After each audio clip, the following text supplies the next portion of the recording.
मौसम विज्ञान विभाग ने 5 सितंबर को एमपी के नीमच, मंदसौर, रतलाम, झाबुआ, अलीराजपुर, धार, बड़वानी, खरगोन, बुरहानपुर, खंडवा, हरदा, बैतूल, गुना और शिवपुरी भारी बारिश की चेतावनी दी है। वहीं प्रदेश के बाकी जिलों में गरज चमक और हल्की बारिश का येलो अलर्ट है। वहीं 6 और 7 सितंबर को भी प्रदेश के कई जिलों में झमाझम बारिश का सिलसिला जारी रहेगा। पिछले 10 साल में सितंबर माह में अच्छी रही है। सितंबर माह में औरात वर्षा 175.6 मिमी होना चाहिए। इस लिहाज से देखा जाए तो सितंबर में 4 बार औसत से कम और 6 बार औसत से अधिक बारिश हुई है।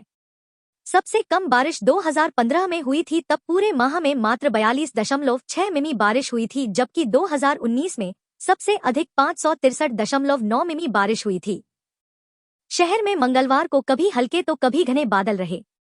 बैरागढ़ में शाम तक 17 मिमी बारिश हुई। इस दौरान शहर में बादलों की सबसे कम ऊंचाई 240 मीटर रही। वहीं शाम को न्यूनतम विजिबिलिटी 2000 मीटर रही। बादल बारिश के चलते शहर के तापमान में 2 डिग्री की गिरावट दर्ज की गई। बुधवार को अधिकतम तापमान 28.4 और न्यूनतम 23.8 डिग्री दर्ज किया गया।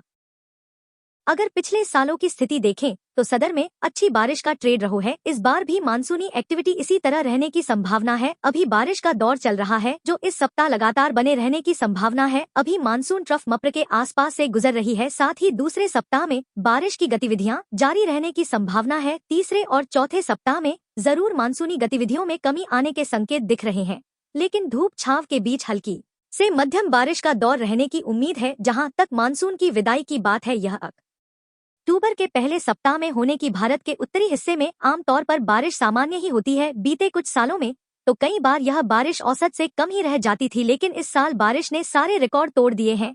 2001 के बाद पहली बार पंजाब, हरियाणा, उत्तर प्रदेश और दिल्ली में इतनी भारी बारिश हो रही है। हालात यह है कि पंजाब को आपदाग्रस्त घोषित कर दिया गया है। करीब 1000 गांव डूब गए हैं और लाखों लोगों को पलायन के लिए मजबूर होना पड़ा है। यमुना में जलस्तर इतना बढ़ गया है कि दिल्ली में अलर्ट है। इसके अलावा सतलुज, चिनाब और रावी नदियों ने तो भारतीय हिस्से के पंजाब से लेकर पाकिस्तान तक में तबाही मचा रखी है। अब सवाल है कि आखिर इतनी बारिश इस क्षेत्र में क्यों हो रही है। इसका जवाब मौसम विज्ञानियों ने विस्तार से दिया है। मौसम विभाग का कहना है कि बंगाल की खाड़ी पर बने कम दबाव क्षेत्र तथा चक्रवातीय परिसंचरण हवा व नमी को ऊपर उठाते हैं, जिससे भारी बारिश होती है। अगस्त माह के दूसरे हिस्से में ऐसे 4 सिस्टम सक्रिय रहे, उसका ही असर अब तक जारी है। यही नहीं, अनुमान है कि 10 सितंबर तक भारी वर्षा का दौर जारी रह सकता है। इसके अलावा मानसून सीजन के दौरान कम दबाव वाला क्षेत्र अक्सर लंबी दूरी तक बनता है। इसे मौसम विज्ञान की भाषा में मानसूनी ट्रफ कहा जाता है। इसमें हवा का एंटी क्लॉकवाइज मूवमेंट बंगाल की खाड़ी से लेकर उत्तर पश्चिम राज्यों तक देखा गया। इसी के चलते भारी वर्षा चल रही है। एक चीज और रही है, पश्चिमी विक्षोभ। आमतौर पर जुलाई से अगस्त जैसे मानसूनी महीनों पश्चिमी विक्षोभ सक्रिय नहीं होते, लेकिन अगस्त 2025 अपवाद रहा। इस महीने 5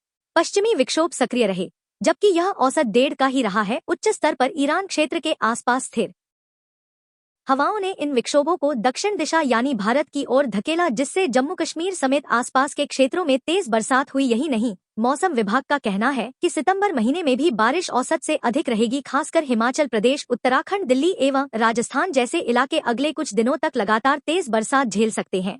इससे भूस्खलन और बाढ़ जैसी घटनाओं का खतरा बना रहेगा।